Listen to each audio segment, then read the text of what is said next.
Hi guys, কেমন আছেন? আশা করি ভালো আছেন। তবে একটি কথাই বলবো, দুঃখের কথা দুঃখের সাথে বলতে হয়।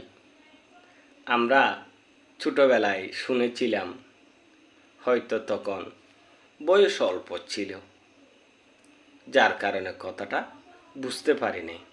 এখন মাঝে মধ্যে অনেকের মুখে শুনে থাকি, কিছু কিছু ব্যক্তির মুখে শুনে থাকি, শুনলে আশ্চর্য হয়ে যায়।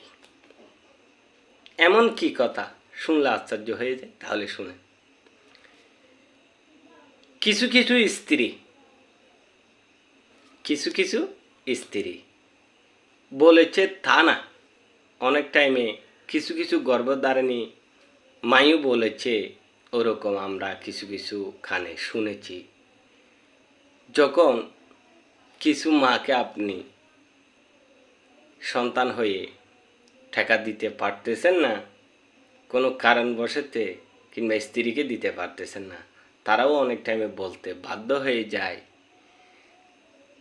তুই কি মরতে পারিস না?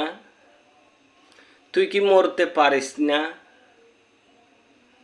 তুই কি মরিস না? তোর কি মত হয় না? তোকে কি আজরাইলি দেখে না? এরকম অনেক টাইমে অনেক জায়গায় বলেছে। এরকম কিছু কিছু হয়তো আমাদের কানে অনেক টাইমে আসে। বড়ই আজব। আমরা এমন এক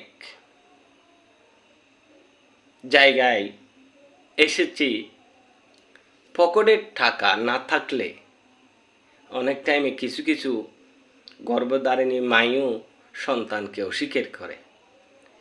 আমরা এমন জায়গায় এমন সময় মধ্যে এসে গেছি, কিছু কিছু ভালোবাসার মহব্বতের স্ত্রী ওনাকেও পরিপূর্ণভাবে ভরণ পোষণ দিতে না পারলে, করতে না পারলে, কোনো কারণ বশতে যায়, তখন উনিও বলতে বাধ্য হয়ে যায়, তাহলে আপনার পকেটের টাকা থাকলে আপনি আপনার স্ত্রীর জন্য হয়ে যাবেন অনেক অনেক দামি স্বামী, অনেক অনেক মহব্বত এবং ভালোবাসার মানুষ। আর আপনার মাকে আপনি পরিপূর্ণভাবে সব কিছু ভরণ পোষণ দিতে পারলে, তাহলে হয়ে যাবেন আপনি পরিবারের সবচেয়ে আদরের সন্তান, মহব্বতের সন্তান। আপনার মতন আর কাউকে আদর করবে না, শুধু আপনার প্রশংসাই করবে। আপনি যদি কোনো কারণবশত দিতে পারেন নাই, তাহলে আপনি 10 বছর, 20 বছর, 30 বছর